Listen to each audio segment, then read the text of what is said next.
By the way, we're recording for Patreon, just so you know by law. All right. Well, for those of you that are going to be curious, this will be up on Patreon for the most part. So AEW had its second show, and also I actually want to talk about this a little bit. I love the fact that they also have a YouTube channel, and they put up this show called AEW Dark, where you have a little bit of the highlights of the previous episodes, but you also have matches that seemingly, people want to see, or some stars that did not get to get on national TV. One name in particular that I kind of want to mention that will be a part of next week's show will be Sonny Kiss, because I was there at, Starcast. I've kind of mentioned this, and getting a chance to meet Sonny Kiss, I basically told him that, hey, you're going to be a game changer in this business. I definitely do guarantee that. Same thing I could say about Sammy Guevara. We'll definitely talk about him in just a bit as to why he's going to be a game changer. But yeah, I literally went on record after the episode was over. I just made a tweet where I said, so I'm watching this episode, and once again, I don't see Sonny Kiss anywhere. So there's only one thing I have to do, ... Hashtag book Sonny. Hashtag AW Dynamite. I didn't get blocked. I didn't get mentioned by that. All I got was a retweet from Sonny where he said, be sure to check out next week's episode of AEW Dark. So yes. So Sonny will be a part of AEW's next week's episode. I am very interested in seeing who Sonny faces and how well that goes. It's going to be awesome. But talking about AEW this week, we actually kicked off with the first of the is it the quarterfinals? It is the quarterfinals. Jeez Louise. Well, first round matches for the tag team titles, which we had the Young Bucks versus Private Party. Oh my gosh!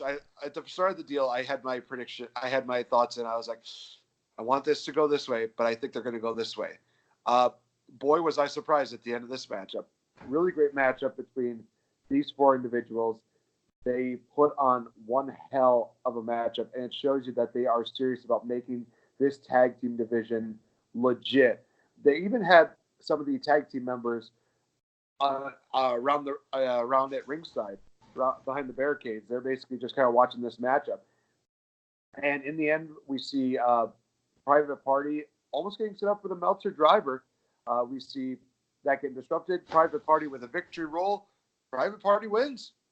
A shock of the night. I was literally like, okay, this is good, but this is great. This is showing that, hey, we're showing that we have faith in this new members of the tag team division.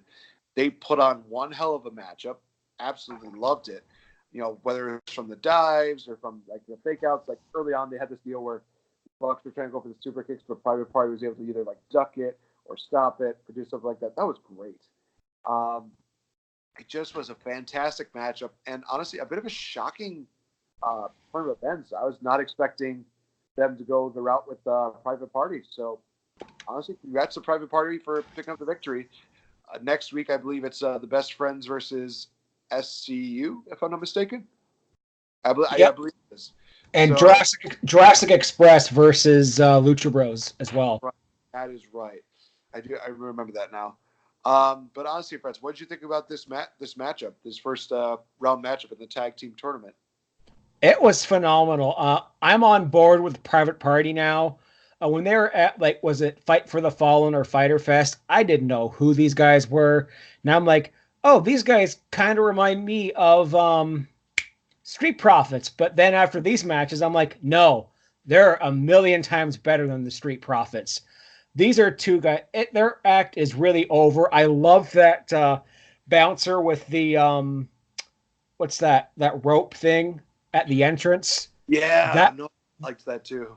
That is a really cool addition to the gimmick. I love these guys. They can go. My lord, give me Street Profits versus these guys. Screw it, do it. I love to see it. Honestly, it'll be a part of War Games. Let's face it.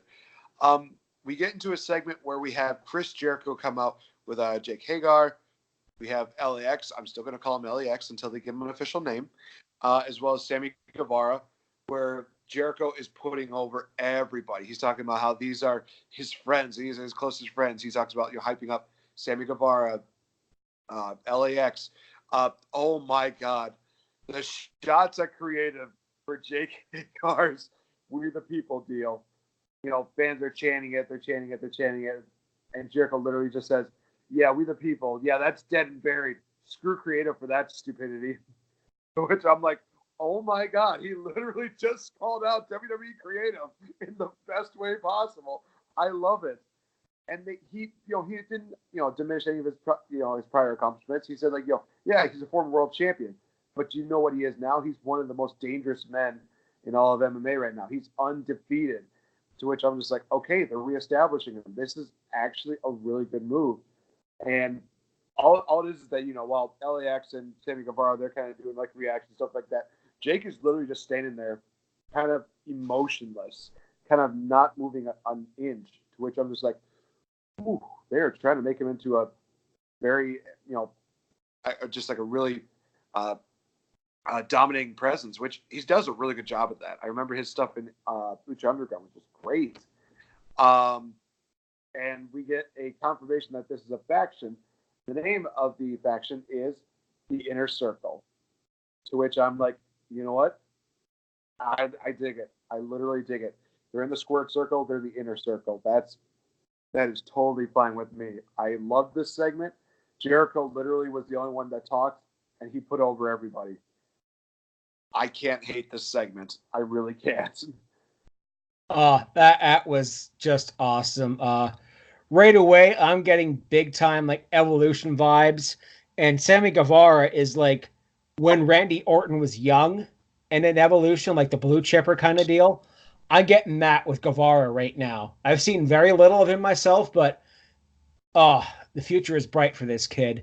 And yeah, that shot was funny, but I'm like, don't rely on taking pot shots at your competition. I know Nitro did this in the '90s, but it's like, okay, yeah, it's fun, but don't rely on it.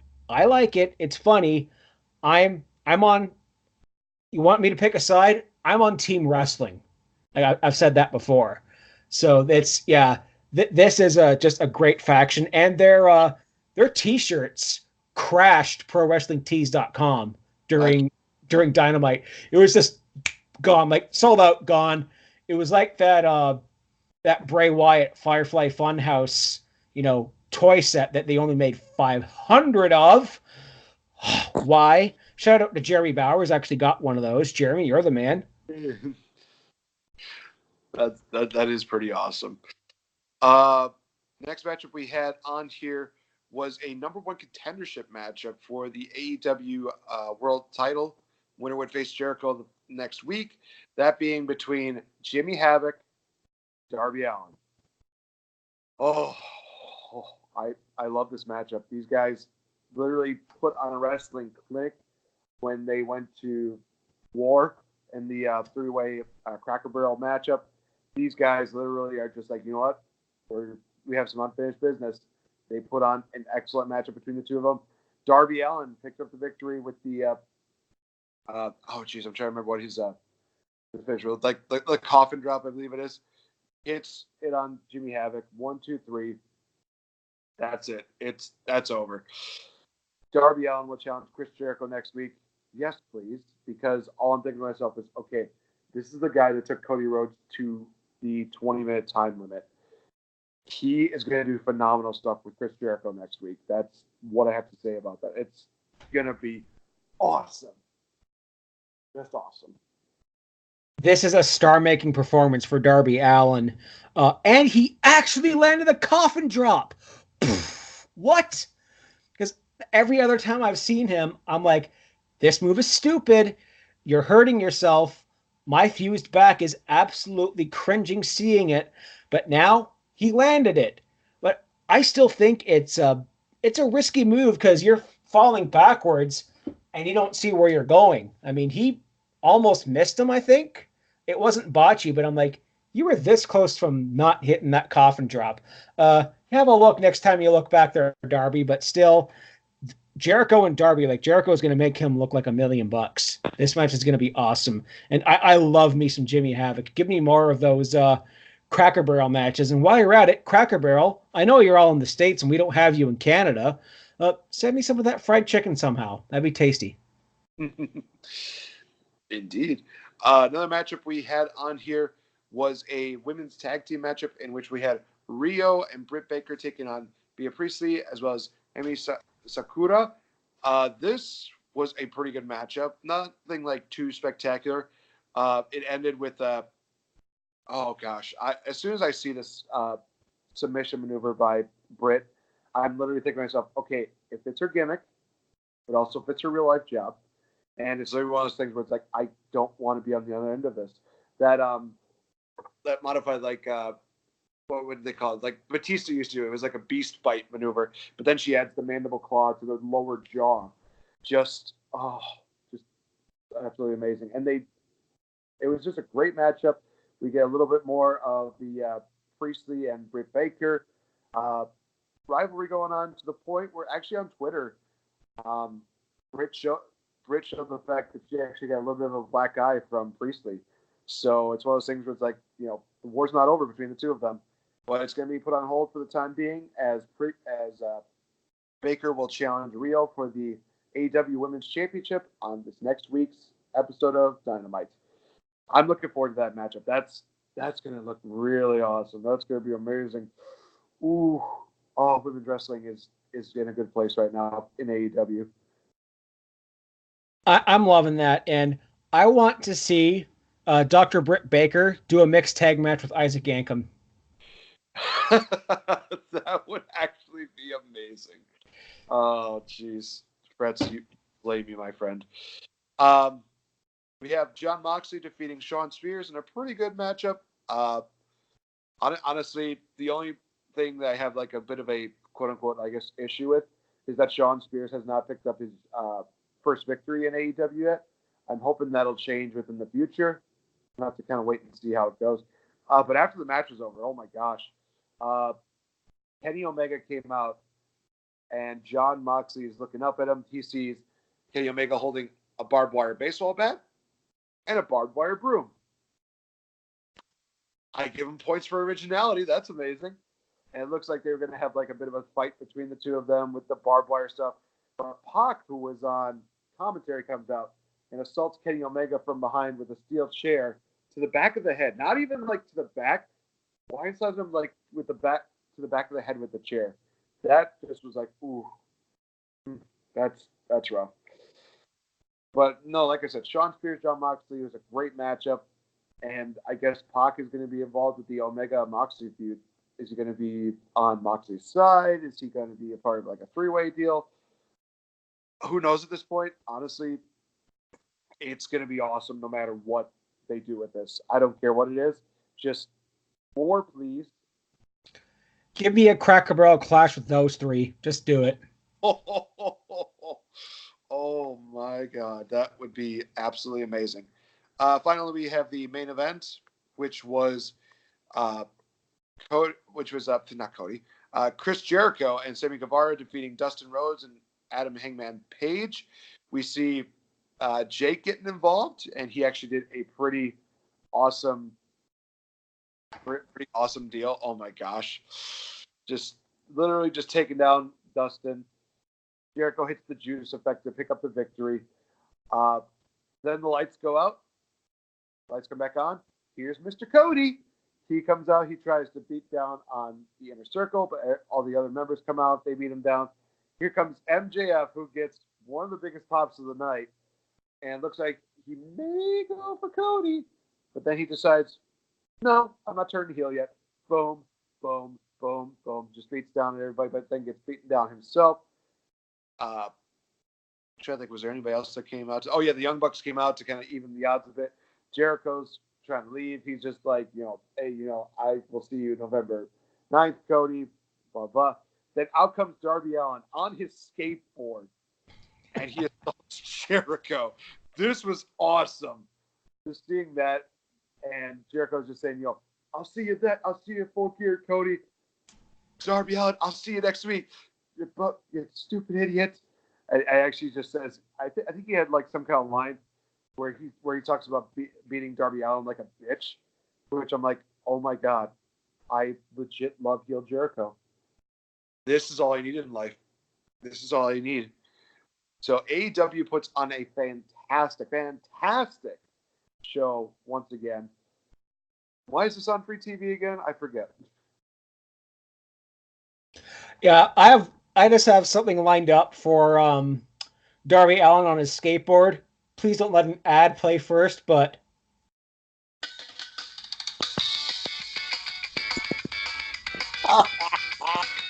as soon as I saw that, I'm like, oh, Tony Hawk's Pro Skater, Darby Allin, let's go. Oh, Uh, I'm totally all for that. and that would have came in handy for Raw's quarter pipe ramp. just as literally like one of those things we see Darby Allin just come into the show and he just starts like going on the half pipe. No explanation, no nothing. They're just saying like, "Oh, it's a random fan trying to do shit," and the internet goes bonkers. It's like, "No, it's Darby Allin! Holy shit, he just did a half pipe on Raw's skateboard deal." He just comes out, does the 900. You hear the special effects sound from Tony Hawk. Oh, and there's something about Tony Hawk in my Wayback Machine when we get to No Mercy. So full circle, woohoo! Take a shot. Oh gosh, we love doing our full circle stuff. Speaking of No Mercy, let's get right into talking about it. No Mercy 2002 happened on October 20th in North Little Rock, Arkansas at the Alltel Arena. Attendance of 10,000. Honestly, watching the show in its entirety, it was not really bad. But as we do these deals, we like to step back into our way back when machine and talk about some of the great things that happened during this time. And obviously 2000s, probably not as, crazy as, 1998, which had, Legend of Zelda, but there has to at least be like one or two things that at least were worth noting. Well, here we go. So in theaters, October 2002, we had the terrible, terrible Adam Sandler comedy movie Punch Drunk Love. Oh, gosh. We had The Ring and the first Jackass movie. Oh, damn. Now, what was I doing in October 2002? Well, I was in my last year of high school in grade 13, or if anyone from Ontario was listening who was closer to my age, it used to be called OAC, but I got to graduate with the grade 12 class that year. So, like the people that were in grade 8 when I was in grade 9, I graduated with all of them. So it was a huge class at like this small town high school. And the Jackass movie was like the first movie I ever remember getting illegally downloaded like on a CD and sent to me. The quality was like 44p. It was terrible. Songs that were topping the charts were Dilemma with Nelly featuring Kelly Rowland. I think it was like their love ballad, like No Matter What I Do. I think it was that song, and it was so overplayed. In video games, we had Mario Party 4, we had Tony Hawk's Pro Skater 4, Grand Theft Auto Vice City, and Fire Pro Wrestling 2 for the Game Boy Color. Oh, wow. Or Advance. Now, Tony Hawk 4 is, well, I think at this point the franchise itself had started to kind of wear out and get stale. You're doing the same thing. It wasn't until the following years, Tony Hawk Underground, where you kind of had a story mode where hey, you're this skater in Jersey and you kind of want to go make it big. So you go hunt down all these pros and go to all these pro-ams and try and get noticed and do all these wacky videos with your friend. And then, spoiler alert, your friend turns heel and you face off against him in this big wacky obstacle course race back home in Jersey after the pro-am. And this was like Tony Hawk Underground. That was the game that my friend and I would every Sunday after church go to his house, have a bite, and play Underground for hours. That's all I had for the Wayback Machine. It's a quick one this time, but it's not that memorable. I mean, you could make arguments that that's basically what you could say about this event here, but it had some like pretty good matches here and there. We'll definitely get into talk about that, but we definitely need to talk about the start of No Mercy, where literally we have before we even get to like the promo package deal, hyping up the big event, we have literally Undertaker sitting there. He's looking at his cast caused by Brock Lesnar, his opponent tonight. Then next comes his brother, Kane. He's sitting next to him. And he says to him, "So, how was your week?" One of the best openings to any pay-per-view ever. I'm going to make that statement right now. They do the hype package of, hey, this is what's going on between Brock and Taker, as well as between Triple H and Kane. Oh God, we're going to have so much to talk about with that, and I hate it. Can you say literally dumb booking 101 and also Reign of Terror at its earliest?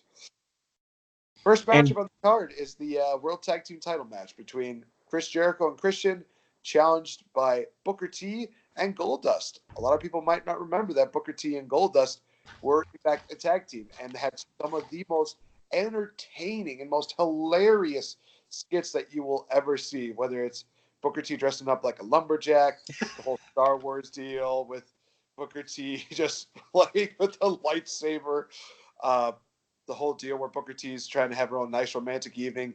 Goldie comes in just to be a part of it, and all just to get Booker T to say, "Hey, I want us to be tag team partners." Now, they tried to recreate that with R-Truth and Goldust. It was like a passable one. There were some moments that are like so hilarious, like the whole deal with R-Truth giving him pizza and Goldie saying like pizza, like cheese gives him gas or something like that. Just one of those things where it's like, okay, that they had some shining moments in here. That's kind of funny.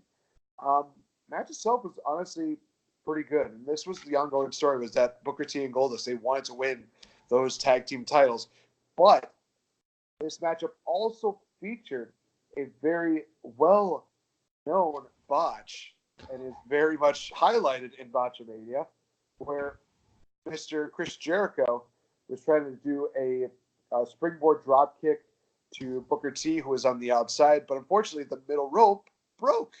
So they had to wrestle with only the top rope and the bottom rope. The middle rope was all gone to shit. The matchup ends with Jericho hitting a one-handed bulldog on Goldust on the title, and then performing the Lion Salt, one of the few times he won with the Lion Salt, to retain the title. So Jericho and Christian, being the villains they are, they retain their titles, and we were thinking, oh, it's probably going to be the end of Booker T and Goldust getting the tag team title match. No, by the end of the year, Booker T and Goldust do in fact win the World Tag Team titles. So that was a really great moment. This was actually a really good way to start the feud off between the two of them. And it does kind of play a little bit of factor to the match at Elimination Chamber, but not really like too major. But yeah, no, this was a great matchup to start off the show. Yeah, it was a great hot opener. I remember that famous botch now. Shout out to Matthew from Botchamania. And also, I have to shout out, I've been listening to the Ruthless Aggression Era podcast with Kyle and Levi. They are just absolutely hilarious. And I listened to their No Mercy review, and they go over a bunch of this stuff. And I love that. Well, Jericho and Christian, they're kind of the ashes of the Un-Americans stable from 2002, and by Canadian law, they were one of my favorite stables until TNA's Team Canada came along, and I think, well, a lot of people will think there's going to be some hot takes in here, and I'm not about to disparage the United States here, so bear with me. That whole They capitalized on this heat at the exact right time in American history. This was that post 9/11 patriotism, and I admire them for capitalizing on that heat and doing that, upside down flag. And isn't that I think it's up here. We don't fly our flag. I've never seen the Canadian flag upside down, but is the upside down flag not like just a sign of distress? I honestly don't know. That's a really good question. It's one of the first few times that I've ever heard of that. So It's either that or it was just, okay, you're getting heat, and the heat got huge I mean, like vile and venomous. Of course they got all the pops in Canada because, hey, we're your allies. But I mean, 1812. I'm not going there. I'm not starting a war again. But I adore them for absolutely capitalizing on this heat at the right time. And I loved even more that they had William Regal was involved in this because you add in like, okay, so Canada is still part of the monarchy. Regal is English. It makes sense. Lance Storm was a part of this. And come like SummerSlam Unforgiven, they got not okay. I'm gonna use the B word again, but not really. Kind of buried because Undertaker beat the crap out of Test at SummerSlam, and I think the Un-Americans either had a title match at that pay per view or lost it. I'm slowly now that I have the network, I'm gonna get into some of the stuff I missed. Like I missed a lot of 2002, and it's a lot of people think, oh, this is where the Attitude Era ended. This is when the shows fell off. Hell no. Like this, as we go out through this pay per view, it's mostly good. I love that. Booker T. He broke out the 110th Street Slam, and I love the shout out again to Willie T. Strange Bedfellows tag teams. I am a sucker for those. Off the top of your head, Nate, who are some of your favorite Strange Bedfellow tag teams, like besides Book Dust here, that you can think of? Trying to think of like a really strange bedfellow one. Honestly, as weird as it sounds, I did enjoy the strange bedfellow tag team of Eugene and Regal. These guys definitely were kind of like the entertaining babyface. They weren't like fully like notably known, but they were still like very entertaining. Definitely kind of key points at the beginning. One team that I definitely will say was a great one that didn't get the proper dues that it got was Tajiri and Rhino. Oh my gosh, when you talk about Yes. speed and power just meshed well together, that was literally what those two embodied. Um, Another strange bedfellow one. I'm trying to think here. Uh, Gosh, I'm trying to think. I mean, one of the biggest, probably strangest bedfellow tag teams of all time is still Rock and Sock Connection. Yep. It has two polar opposites meshing well together, and it just made sense that they would do that. And it's really crazy because some of these like deals, they don't always have to like make sense, but as long as they kind of have like a common goal, that's what makes it great. That's why when we broke the news last week about John Morrison uh, signing with WWE, one of the few things that went through my mind as days went on was like, are we possibly going to get a reunion of Miz and Morrison? Possibly. Oh, the dirt sheet. Oh, even if it's like a one-time deal where they bring back the dirt sheet, I would be okay with that. That would be absolutely spectacular just to see the two of them just talking about like common nowadays deals, even taking shots at like independent deals, where even Johnny Mundo could say like, yeah, I was in a underground area for so long, and they ended up losing more people above ground than underground. It's like, man, that's saying a lot. So if they take a quick shot at Lucha Underground, that'd be kind of funny. Yeah, those are the best ones I could think. I don't even know if I would consider Miz and Morrison to be strange bedfellows. They were just kind of like a team that were thrown together, but they worked out perfectly. Yeah, creative just said, okay, you guys are clearly entertaining. You can like Miz has the gift of the gab. Morrison, he's charismatic. He can go in the ring. Boom, there you go. One that was actually not long after Miz and Morrison, I really liked. It was very short lived, but Drew McIntyre and Cody Rhodes, Air Boom, and then the other Air whatever team with Kofi Kingston and somebody else, Kofi Kingston and CM Punk. And then some teams that started out as a strange bedfellow ended up being one of the most successful and over tag teams of all time in the New Age Outlaws. So it works, and I really like it. So to get back into here, I loved, there was like a really nice spot with the double bulldog. I'm a sucker for the spin-a-rooney. Like I loved Booker T back here. There was a shattered dream attempt, I think, a couple of times. That broken rope you got a broken rope in a tag team title match kind of reminded me of that finish between the Rockers and the Hart Foundation from like 1991 or 1990, something like that. And it's like the Rockers win the tag titles. Oh, wait, no, decision reversed. The rope was broken. So if Book Dust won the titles here, I'm like, if we had like the Rockers finish it just would have been so infuriatingly funny. Uh, and I gotta comment about what's next year. We had SmackDown, #1 announcer coming full circle here.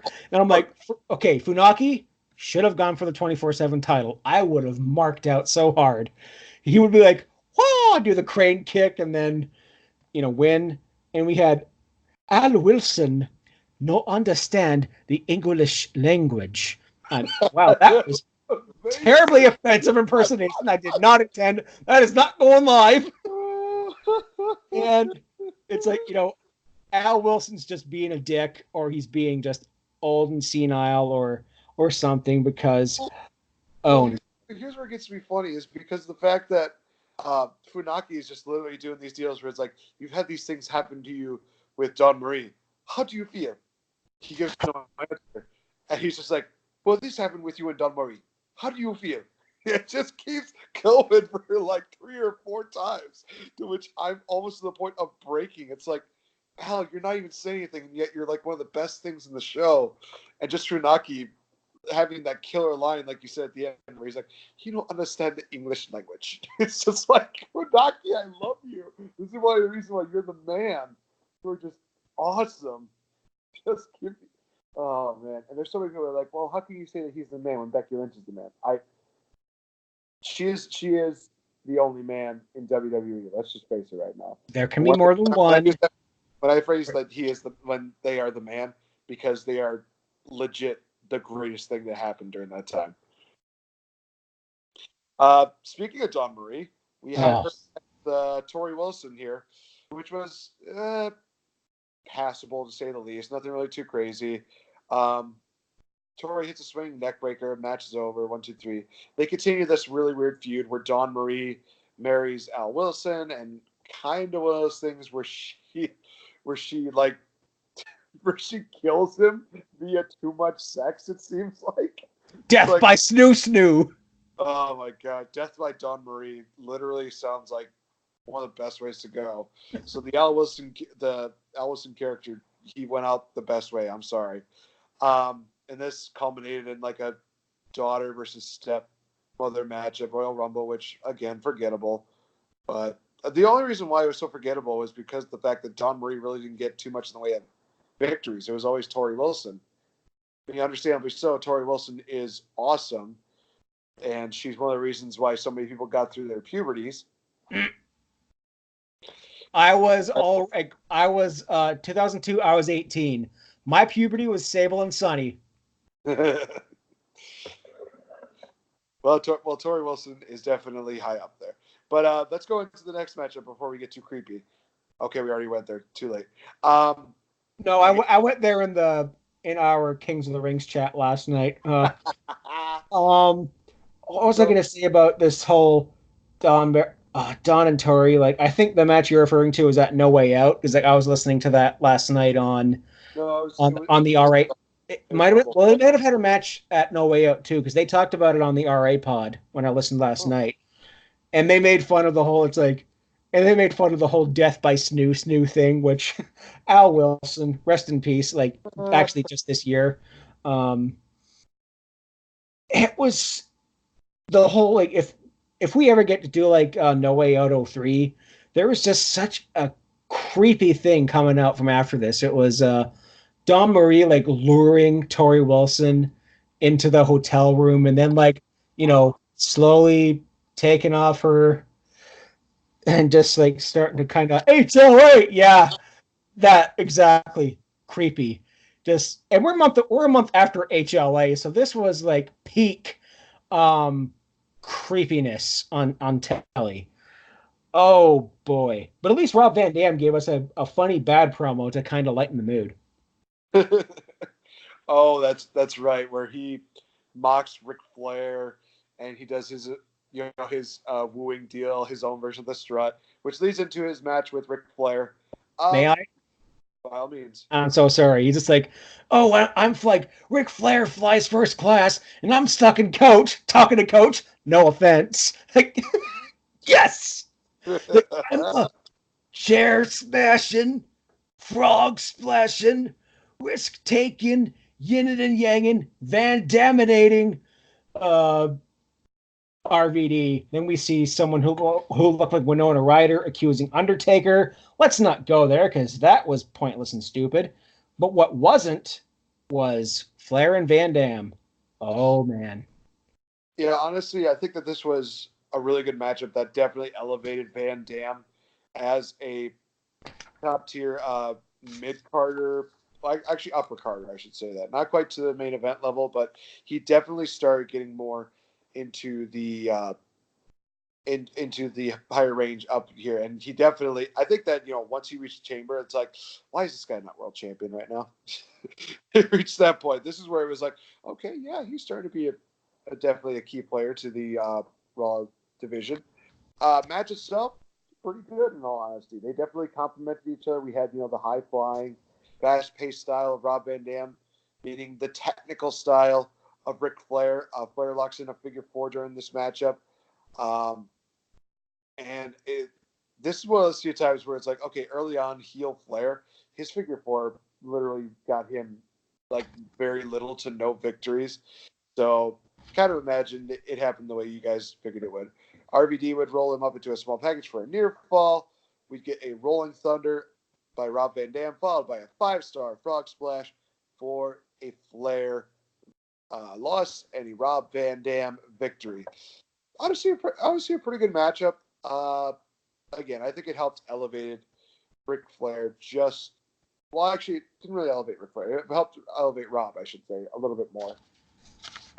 Yeah, well, if you share the ring with a legend like Ric Flair, no matter who you are, like even if you're like Barry Horowitz, you're gonna get you're gonna look gold. I mean, Flair is always gonna shine you up real nice, and I I loved that he was still doing his his sneaky low blow, working the leg, going to the top rope, which never ever works for Rick. Poor guy, like that's had to about wreck his back and his hip because he did that in that spot in the friggin' 80s, and I think even in like a cage match against I want to see say Dusty or Harley, he does that spot like off the top of a friggin' cage, you animal. Uh, yeah, Van Dam was one of my favorites back in here, and I'm gonna steal a line from Jeff Hamacchio. I like the whole say hi to Rob Van Dam, if you know what I mean. I don't, but hey, it's a nice homage, and yeah, it was great to see him get into that top tier talent level here. Definitely, definitely. Speaking of, I honestly would say top tier talent. I mean, we go into the WWE Cruiserweight title matchup between Jamie Noble and Tajiri. In all honesty, these guys had some pretty underrated matches. In all honesty, Tajiri and Noble, again, strange bedfellows, but when they got in the ring together, they put on some very memorable and fantastic matches. In all honesty, this is kind of one of those examples of it. You had Jamie Noble trying to be like the sleazy sleazeball. This is during the time where he was the cruiserweight champion. He and Nikia were having their like on a romance. They're doing like the trailer park deal where they're going to be all like this, and they get like that. Was like the weird wide trailer or something Double like that. wide. Double wide, thank you. Um, so they're kind of living the high life right now. Um, Now, of course, this does go into a different direction when we go into 2003. But during this time, we see Jamie Noble and Nydia. They're kind of happy, lovey-dovey, in love with each other. And Nydia is doing like everything that she can to help make sure that Jamie Noble holds on to that championship, because if she doesn't have that title, then she's not going to get the nice fur coats and the double wide trade and stuff like that. Um, let's just say this: that Jamie Noble was the Heath Slater of WWE during this time. Oh He had yeah. some of the best comedic moments, but he also was a really good wrestler. Uh, Again, fast-paced style by Tajiri. Kind of an interesting style by Jamie Noble. I don't know if he really had a style except for when he hit his Tiger Driver, known as the Gibson Driver. Honestly, he hits that so well. I absolutely loved it. Um, we saw Tajiri, of course, doing his deals where he's trying to but he's trying to get the buzzsaw kick, but nobody was able to counter it. We see a tarantula. Love when he does that move. Then we finally get the buzzsaw kick onto Jamie Noble. It looks like Tajiri's going to pick up the victory. Nydia distracts the ref by planting a big wet one on him, which I'm just like, damn, referees are getting more action in 2002 than they are getting them right now. That sucks. Heyo. Heyo. Tajiri would try to go for a victory roll, but Nydia was able to grab Jamie Noble's foot to hold it in. So Noble's able to have some little more leverage to reverse the victory roll into a pinning predicament of his own. 1, 2, 3. He gets the victory. After the match is over, we get this very interesting deal where Nydia and Tajiri, they share a kiss, and Nydia is kind of like, whoa, that was kind of cool. And then Jamie Noble does this deal where he just says, let me show you how a real man kisses a woman. They kiss, and then Tajiri's just like, nobody wants to see this. Buzzsaw kicks Jamie Noble's head into Nydia, and I'm just like, oh, geez, her teeth have got to be wrecked after that. Well, at least they're getting big paychecks, so they got to probably have dental at least. So, honestly, like I said, this was a pretty good matchup. I think it's definitely a vastly underrated matchup compared to some of the other matches. Honestly, it's better than the other match that we're going to be talking about. Oh boy. Yeah, honestly, again, a prime example of the cruiserweight division at its finest produced here. Jamie Noble and Tajiri, 2 bright stars compared to the other 6 stars that we'll definitely be talking about later on when we talk about a certain matchup for inaugural championships. But before we get into talking about that, Mr. Fretz, your thoughts on this matchup as well as the cruiserweight division during this time? I loved the cruiserweight division between like 02 and like 06. Like we had some great champions like Jamie Noble, Billy Kidman, my personal favorite, Paul London. It was just great. Even though a lot of these were relegated to Velocity, I would watch every week. It was great. And I'll look at Jamie Noble and Nadia and think that Dearly Trailer Park Trash has never been so apt. Uh, Jamie Noble and Tajiri, I'm reminded of their respective matches they were having in WCW and ECW a couple years previous to this, like Jamie Noble and the Young Dragons going up against 3 Count, and Tajiri having these just marathon 3-way dances with Super Crazy and Little Guido, aka Nunzio. And put these 2 guys in the ring, and it was just top notch. You had one spot I wrote down, which is a crucifix reversal into a Samoan drop into a crucifix. That was fluid. That was perfect. Someone held up a sign that said cheap pop, LOL. And I mark out for the tarantula, and I swear, even though it's an illegal move, I swear I've seen someone tap out to it. That might be me. This might be the Mandela effect. But, Jamie Noble, he hits a good Tiger Bomb. He beat CM Punk for the ROH title with that move. And at least I think it was the Gibson driver. But, yeah, phenomenal. Man. All right, so now we go into what is probably the most horrific matchup in here because of the build-up. We have, well, I guess I'm taking over for this one. Kane, the Intercontinental Champion, versus the World Heavyweight Champion, Triple H. Title for title, champion versus champion. And you would think that that's where the key focus would be on this matchup.